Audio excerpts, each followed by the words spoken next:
Well, if you're watching this in the playlist, it's been 10,000 years since we last did a Torchwood video. But welcome. We are here to talk about Torchwood Season 2. Ooh. If you're also just joining us, you've got a lot to catch up on.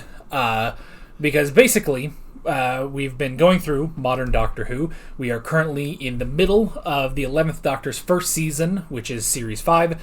And in the middle of that, in the middle of the Tennant era, we were watching a little bit of Torchwood. We were watching some of Torchwood Season 1, and then pretty much towards the end, I made the unilateral decision that we would not watch Season 2 on camera, but we did watch Season 2, and then I made the decision that we are going to watch Season 3, and it's going to be all in one video, not consecutive, like we're not going to record it all at once, but we're going to put all of Season 3 into one video to save me a headache, so... But in the meantime, we have to talk about Torchwood Season 2. So, the big question, what did you think of Torchwood Season 2? I thought it kind of stalled a little bit. It wasn't as compelling as Season 1. Some very strange storylines. The whole... the guy. The dead guy. Owen? Owen. Yeah. I always forget his name. Owen being dead, that was very, very strange. Yeah. People will cite that as one of the best stories in Doctor Who. They'll also cite Owen as one of the best characters in all of Doctor Who. But again, it was such a switchover from what he was. I mean, in Season 1, he was just, this horn dog. Yeah. Didn't care about anything. And then suddenly in Season 2, he makes this complete, 180-degree turn.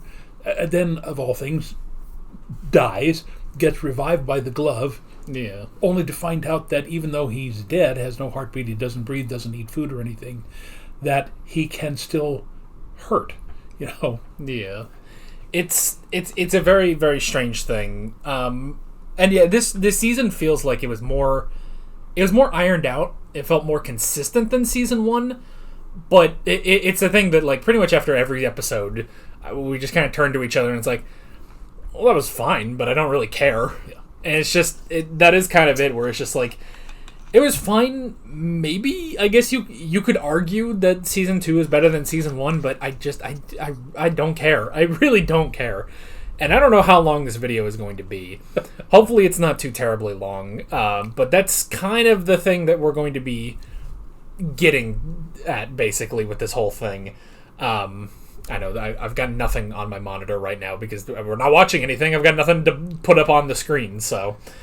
But yeah, I guess the easiest way to go about this is to go through each of the characters and their arcs, per se, and Owen's is probably the biggest one, where even before his death, he is very much toned down from Season 1, and then you get the whole death concept, which in and of itself is an interesting concept of like, okay, well, he's dead, but he's not dead, but he can't eat anything, he can't drink anything, he can't have sex, he can't do anything, he can't even feel anything, like, that there was a point, like, in the last, like, episode or two, where, he has, like, bandages on his hand. I was like, wait, what happened to, did he, like, get hit or something? I was like, no, wait, those are the bandages from, like, 7 episodes ago, because he doesn't heal anymore, so he has to wear, like, these bandages once he gets a wound at all times, and it's an interesting idea, and having a character like Owen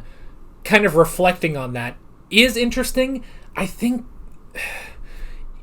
maybe it's just the problem is Season 1 doesn't set him up enough for that. Like, it sets him up of like, oh, now here's this big change that he has to deal with. Like, that's great. But it's not as compelling because the character you already had was not compelling enough. So now it's like, here's this character that you didn't like already, and he's going through this crazy arc, and it's like, but I don't care enough about that, Yeah. So, and then, at the end, for him to just be killed off again, basically, but for real this time, and it's just like, alright, cool. And because that was the other thing, especially when we were going through Season 1 and we were talking about Owen, people said that, while it'll all get tied around, and you'll understand everything about Owen once you get the backstory episode. And I remember what episode that was. It was the penultimate episode of season 2, when the building explodes and we pretty much get all their backstories, how they joined Torchwood and stuff. And I remember thinking that and was like, is that going to be too late at that point? And having watched it, it's a little too late. Like, you can't just, at the end, just be like, well, here's their sad backstory of, how he lost his wife to A, Alzheimer's, B, alien parasite things that gave her Alzheimer's. That was also weird, but whatever. But obviously that had to tie into him joining Torchwood. But it's just like, it's kind of too late. I don't know. So it's like, I get it. It wasn't bad. And that's kind of the main thing of season 2 is it's not bad. I just stopped caring. Yeah. A long time ago. So, after that, I guess, does Tosh have an arc? Well, Tosh at least was very consistent with the first season. She's extremely lonely. She's always been lonely. Yeah. And she's constantly trying to find ways not to be lonely, whether it's just with friendship or with, some kind of physical relationship. So the Tosh storyline did not bother me at all. I thought she was, don't want to say she was an interesting character, the way Jack is interesting, but she, at least her personality pretty much stayed the same, and her value to the Torchwood group was always there. Yeah, and she definitely had, this sort of bond with Gwen and Owen. That kind of grew a bit more, even if she didn't do a ton in this season. I'm really trying to think. The closest was the soldier episode, which that was early on in season 2, where it's like, well, we have to wake up, this soldier every year, basically, to make sure he's all good, and then we put him back on ice. And then eventually they realize that was the day that they have to basically send him back in time. And then, he goes on, but he's deemed to be shell-shocked, and then I can't remember if they just execute him or if he just dies in the field or something, but that's kind of the thing. And it's like, that was a good episode, but yeah, it's not the craziest thing for Tosh, basically. And then she dies at the end of the season anyway, so I guess next was Yanto. Yanto is the fifth wheel. I mean, he's literally the fifth wheel. He was out in the field more. Yeah. And he was banging Jack more. And that was it. That's all Yanto contributed to season 2.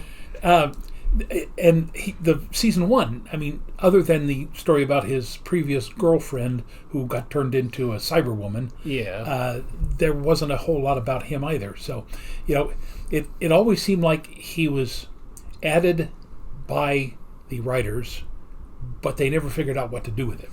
Yeah, it kind of felt like someone, maybe RTD or whoever, someone was like, what if there was a butler? They had the idea of, in the first episode when Gwen comes in with the pizza to try to get into Torchwood, and it's like, well, there's a receptionist there, and it's like, okay, and he's got a nice suit on and stuff, and it's like, okay, but we have this actor, now what do we do with him?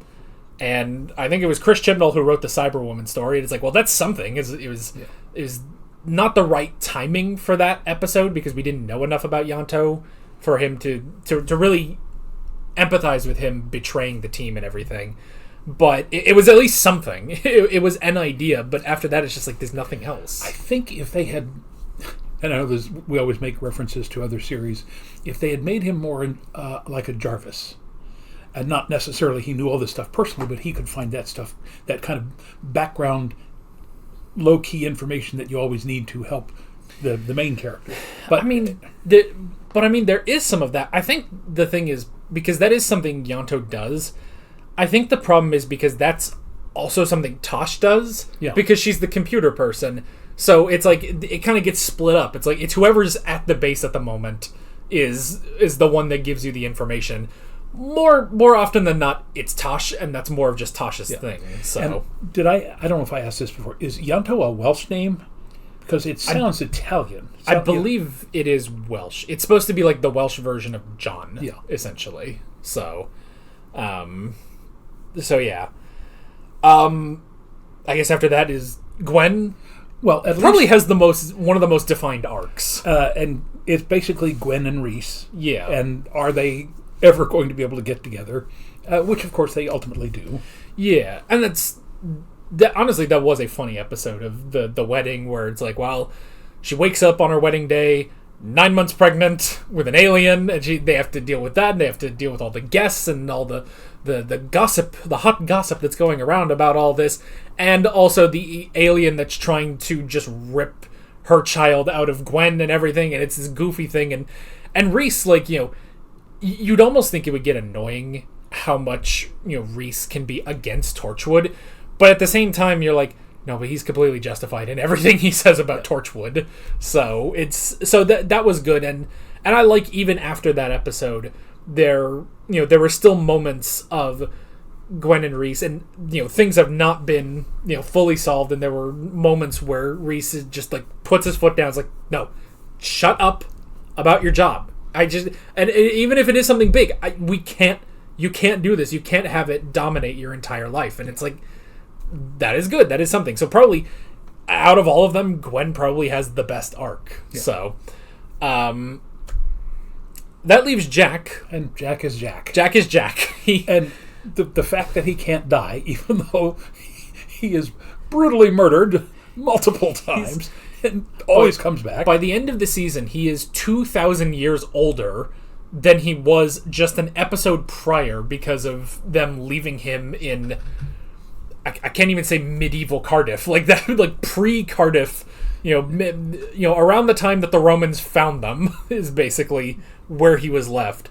The closest thing to an arc he has is the whole thing with Grey, who is one of the least compelling villains in all of Doctor Who, and also just like I swear they cast this guy because he does look like John Barrowman. He looks like he could be his brother. The voice is also pretty close, where for a second I was like, did they overdub him for some of this with John Barrowman? And I don't think they did, because there's a number of line deliveries. When he's doing some of the emotional stuff, I can kind of see it, but when he's like threatening like Captain John Hart, that's where that entire performance falls apart, and I'm like, I don't see this. This is a terrible performance. And it's just like, and if anything, it's just like, okay, so Jack's story is when he was a kid and his home was attacked, he accidentally lost track of his brother.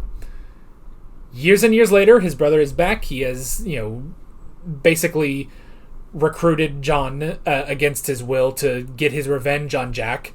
And at the end of it, nothing really comes of it. He puts him on a block of ice, and that's that. That's the end of Grey. And it's just like, well, all right then. I'll tell you now, Grey never comes back. So yeah, it's just like, I don't know. That wasn't a very great storyline, and Jack is Jack. And Jack is honestly no different from this story having been done now. Yeah. So, but I still like his character. Yeah. Does he reappear in the 12th through 16th Doctors at all? He does once. He reappears with the 13th Doctor once. And then it was shortly after that John Barrowman was canceled, and so we're probably never going to see him again. But he does at least reappear once, and it's all right. It's an all right episode. Is all of his stuff with the BBC before or after all the stuff he did with the CW?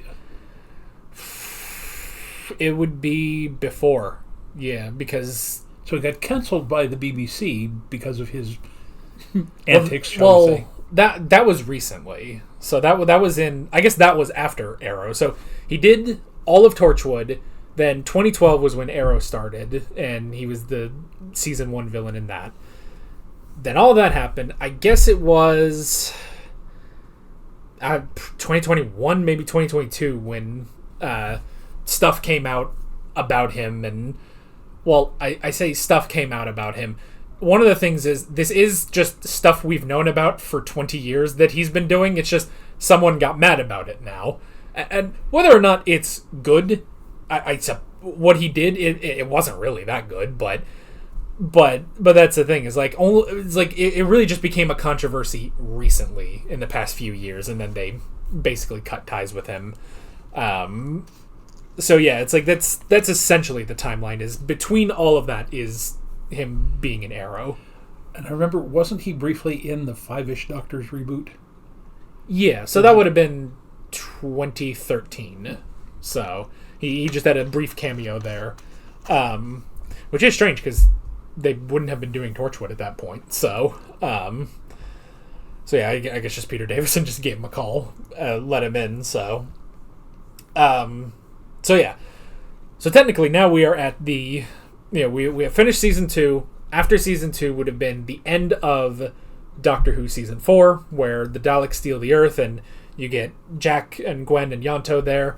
And then technically we get the first Christmas special with David Tennant, where he finds the other Doctor, essentially. Then we do Torchwood season 3. So that's this whole timeline. But yeah, Torchwood season 2. Any standout episodes? You'd have to show me the list. Yeah, I'd have to see what I can do. So we had Kiss Kiss Bang Bang, the introduction of John Hart. Jack returns to Torchwood 3. Sleeper, first appearance of the Mind Probe in a post Doctor Who related product. I guess there was a Mind Probe somewhere. Oh yeah, that was the episode with the sleeper agents, where it's like they had the woman there that, she didn't realize she was a sleeper agent. They were trying to figure it out, and they like attacked some military base or something. So that was all right. To the Last Man, which was the soldier episode that they kept freezing. Meat. That was Reese learns about Torchwood through the whole meat thing. That was the cosmic space whale that they were harvesting the meat from. Yeah. That was interesting. To the Last Man, that was kind of interesting, the idea of this guy having to be awakened every year and then put back to sleep. And it was a good episode for Tosh, which is very rare. Yeah. So Adam, that was the one with the alien that gaslit all of them into thinking he was part of Torchwood. Yeah. So that one was okay. Reset. It's Martha. We didn't even talk about the fact that Martha was in 3 episodes of this, but they go to the there's like the laboratory where they're doing like clinical trials of stuff, but it's actually aliens. They're trying to, like, it's humans using aliens on other humans, and Owen dies at the end. Vaguely remember that. Yeah. Dead Man Walking was I can't remember. I don't fully remember. Like, it's the resurrection of Owen, but I can't remember if that was different from the next episode. Is A Day in the Death, where you see Owen trying to live his life in quotes now that he's a dead man. But I can't remember which one of these was the one where he fought the Grim Reaper. That was an episode. I just can't remember which of these it was. So, but it was one of those. I mean, honestly, the Owen dying trilogy is okay. It's not bad. Something Borrowed is the marriage episode. That one was just fun. Yeah. From Out of the Rain, that's where the carnival folk that were on the spirits. movie. Yeah, spirits within the movie film were trying to escape. So it is an interesting idea, but it was okay. And then Adrift was the one where, like, people were going missing, basically being sucked through the rift, and Gwen was trying to, like, find them all, and Jack was like, there's nothing we can do about it. But what he secretly had was he had set up an operation on an island so that anyone who did come back through the rift could get treatment. So that one's okay. Yeah. And then Fragments was the backstory episode. Again, it's just kind of a too little too late on that stuff. Yeah. That it probably should have been done much earlier in the season. Yeah, because it's like, it mainly, I feel like it mainly affects Owen because like with Tosh's backstory of like, well, she was coerced into making this like sonic probe thing, and then she was arrested by Unit, and then Unit was just going to throw her in a hole for all eternity and not give her trial, not give her nothing, and it's just like, really? Unit did that? Like, I guess this is the brief period of Unit between the Brigadier being there and Martha being there, so they were just awful in that brief little window between those two. So it's like, okay, but that doesn't really change much. Like, I don't have a deeper understanding of Tosh. I'm just like, okay, sure. Yanto's backstory was also weird, where it's just like, so this is after he lost Lisa at the Battle of Canary Wharf, which is the end of Doctor Who Season 2. So for some reason, he just kept pestering Jack to join Torchwood 3, and eventually he let him after they subdued the pterodactyl together, and that was that. It's like it adds nothing to Yanto's character at all. And then Jack, I mean, it's interesting to at least see how Jack joined Torchwood, that, after so many Doctor Who episodes to keep track of, but after being left behind by the Ninth Doctor after Rose revived him, he somehow managed to get back to the early, well, I guess they said it was like the late 1800s, kept dying in bar fights and stuff until Torchwood found him because they were trying to find the Doctor, because they were big on killing the Doctor back in the day. And then eventually he just joined Torchwood for 100 years until eventually he took over Torchwood 3. So, again, that doesn't add anything. Like, that's pretty much everything we already knew about Jack. That's everything he already said about how he joined Torchwood. But still, I mean, that was at least interesting to see. And then Owen's backstory, I mean, it's the most interesting, I would say. But again, it's just kind of well, it's a little late now. Especially, okay, if they had done it here, and then he kept going for 2 more seasons, that'd be something. Be like, okay, now we understand this new facet of Owen. Now we can see that. But the next episode, Exit Wounds, that is it. That is it for Owen. The thing about Owen is that he makes up for everything horrible that he did back in season 1, because he realizes that he's literally, he thinks he's saving Tosh by going into the radiation chamber. I mean, this is a real Spock moment. Yeah. To make sure that it gets contained so that nobody else has to die.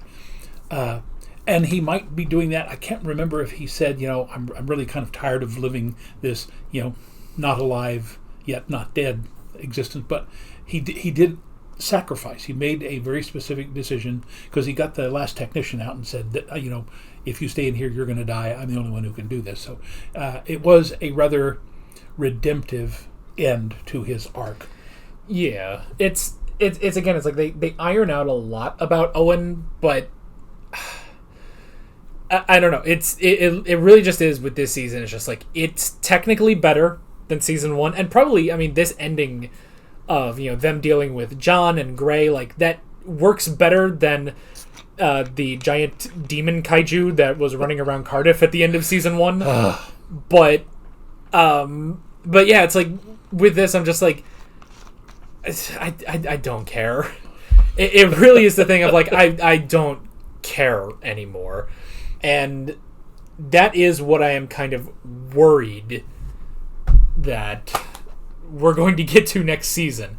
Now, this season, Torchwood Children of Earth, is called one of the greatest things that Doctor Who has ever produced in 60 plus years. And it's one of the great stories. And boy, do I hope we not have... Like, I am afraid that our old, contrarian, classic Doctor Who selves are going to come out for this. But I don't know, because I remember this being really good. But I'm almost wondering if I'm mistaking dark for being good.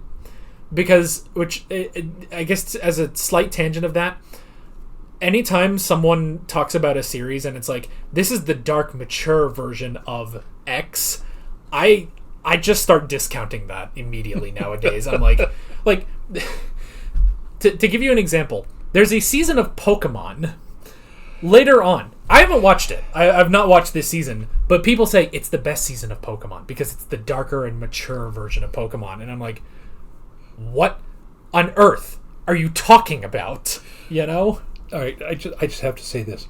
So, I realize it's anime, and I realize that you don't have to age, but theoretically speaking, wouldn't Ash be in his late 30s or 40s by now?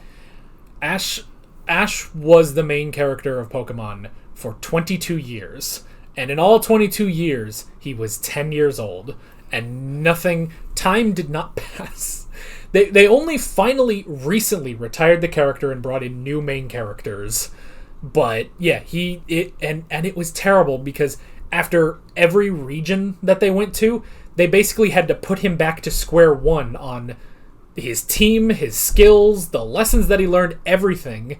So it just became this nightmare of well, he's not learning, he's not growing, there's nothing there anymore. But anyway, but that's the thing. I get sold on that of they're like, oh, this is the dark mature season of Pokemon, and it's like, why do I want to watch that?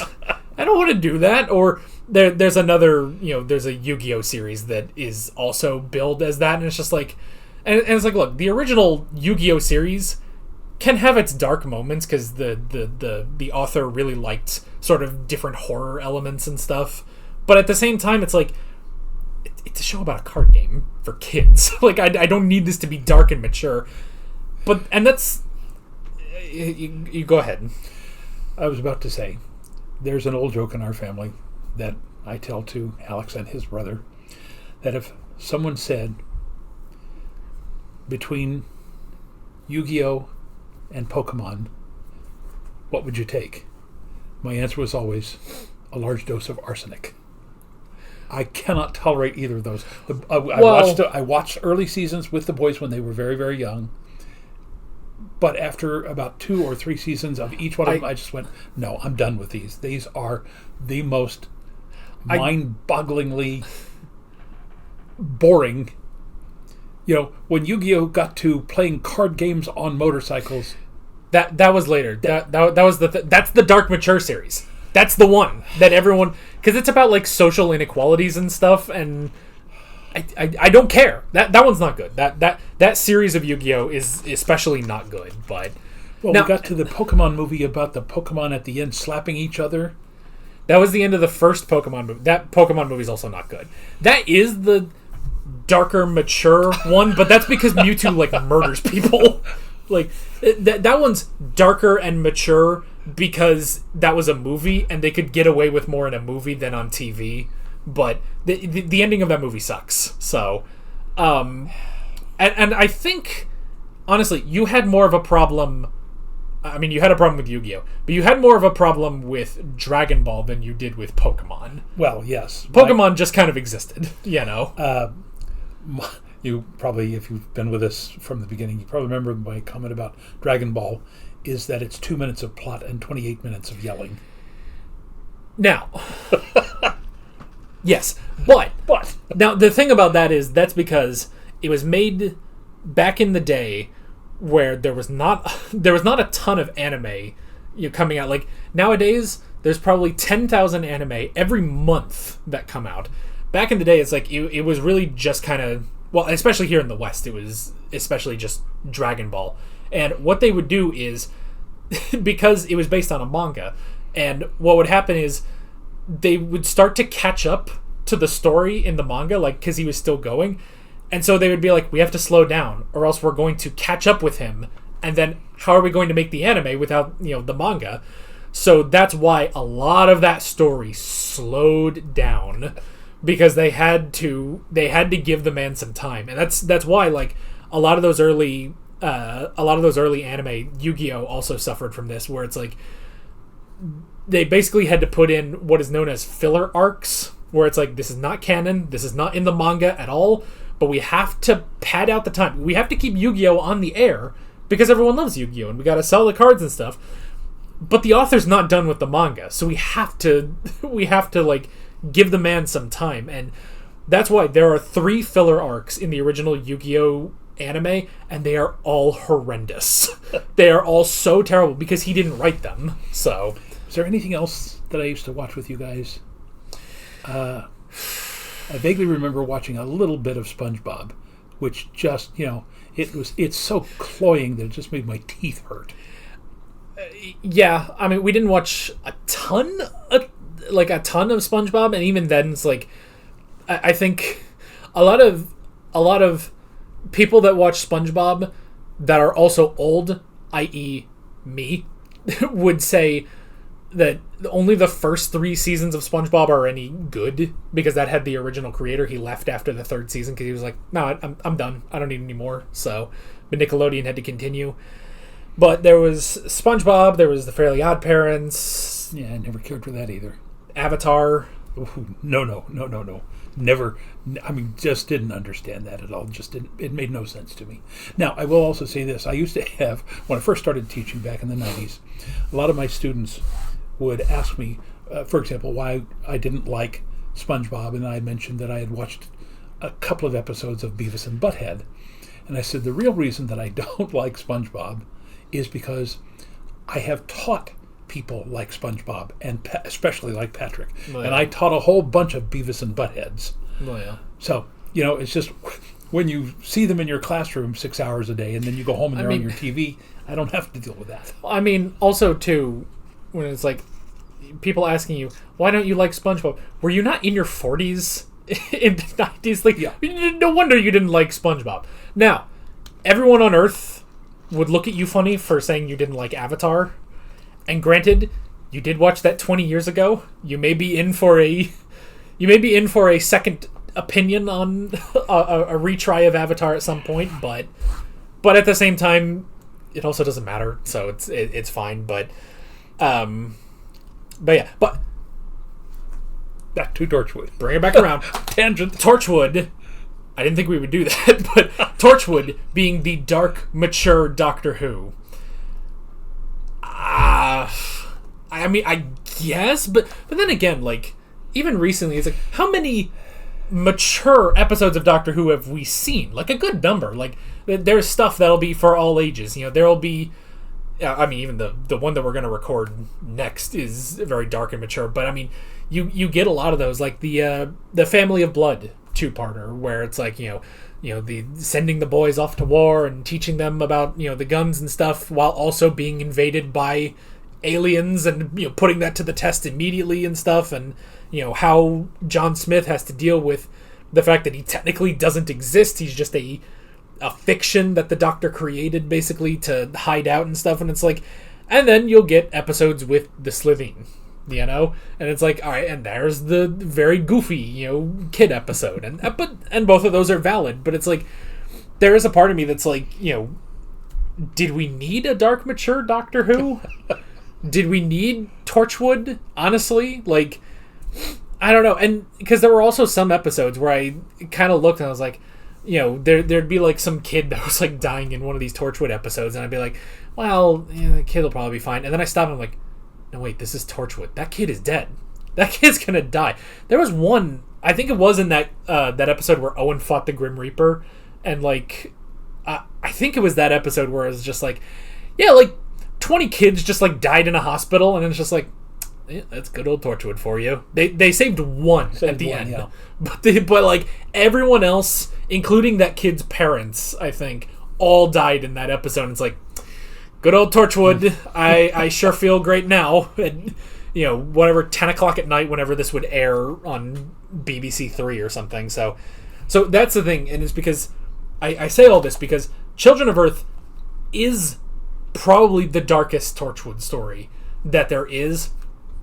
But now I'm sitting here and I'm worried that once we get through this, I'm going to think, yes, that was an incredibly dark story, but that was dark for darkness' sake. Now, it's not immature like the previous seasons of Torchwood. It is still pretty mature, in how it handles that dark storyline. But at the same time, I am kind of sitting here worried, basically. And the rest of you can be worried about our opinion on Torchwood Season 3 for 2 months. It's probably going to take us to get through Torchwood. So, Do you have any final thoughts on Torchwood Season 2? Like you said, it exists. Yeah. It wasn't awful. No. It wasn't great. No. But there's a whole lot of shows that we have watched where, you look at it, we're currently in, season 7 of Hawaii Five-0. Some great storylines in there, and some that you just go, so what? Yeah, we watch Hawaii Five-0 in our personal time. Pretty soon, I'm finally going to get him to watch Vinland Saga soon, and there's so many different things. It's essentially these 2 seasons. This season, this third season is going to be the big payoff for sitting through 2 seasons of Torchwood. The question we're going to have by the end of these 5 episodes is, was that worth it to watch these 2 seasons? Because if this didn't exist, I would say, no, there is no reason to watch these 2 seasons of Torchwood. Just watch Doctor Who. You can try the Sarah Jane Adventures. That's a whole other conversation that we'll have to have someday. Is the Sarah Jane Adventures worth it? And I like the Sarah Jane Adventures, but that's kind of going to be our thing. Our big question, and the question that is going to be keeping them scared for 2 months until we finally post the video of, is Children of Earth worth 26 episodes of Torchwood? We will have to see. We will find out. Stay tuned. Yeah, and once again, that is the plan, that we are going to start working on Torchwood Season 3, but instead of posting them weekly as separate videos, we're just going to record them when we can, and then I'm going to edit them all together as one gigantic, long, probably 3 or 4 hour video that you can all enjoy, and you can all see if we answer the question, was that worth it? So that'll be the big question, and hopefully we will have that up before the end of the year is the goal we have right now. And probably get it up maybe around December. So, well, as I've mentioned, our season at the theater ends the first weekend of November. Then we do the award ceremony the following weekend. After that, because we're relocating the theater to a new place, I will be available pretty much anytime you need me. So sometime by the 8th or 9th of November through the end of the year, I can do whatever you need me to. Yeah, so, and we'll probably use the giant episode method for going through the Sarah Jane Adventures, because that'll be pretty easy to do. So yeah. And I am amazed that this video is actually going to come in under 40 minutes. Ooh. I especially after the video we did recapping the Tenet era was an hour and 40 minutes. I was like, oh man, are we gonna talk forever? But no, I think we had a very nice, succinct conversation. We even threw in a tangent about anime, because why not? So, because it's our brand. Yeah. So that is it. We will see you guys, obviously, on the Doctor Who episodes. Those will stay weekly, but we will see you guys at some point for all of Torchwood Season 3. And also, we're not even watching Torchwood Season 4. I guess we could, with this method, we could watch Torchwood Season 4, but that, even though I like that season, it's really goofy, it's very not worth it. So how many episodes? That's 10 episodes. And that's where it becomes, they had to, partner with Stars, so it becomes a very American production. It's okay, it's kind of ridiculous, but in, a goofy way, more so than these seasons, but I don't know. But even most of the fans don't like it, so I don't think anyone will care if we don't watch that season. So that is basically it. With all of that being said, we're Alex and Dad from 7th Hour Films, and we will see you guys next time. Take care. Alright guys, thanks for watching this video. Thanks for watching us rant and rave about Torchwood. There's a bunch of links on screen if you want to go click around any of those. There's a playlist for all of our and my Torchwood reactions, because I just reused the playlist, as well as every Doctor Who video that's on the channel, including Torchwood and stuff. There's also a subscribe button and a Patreon button on screen, as well as other links in the description if you want to go check out any of those. See you guys later.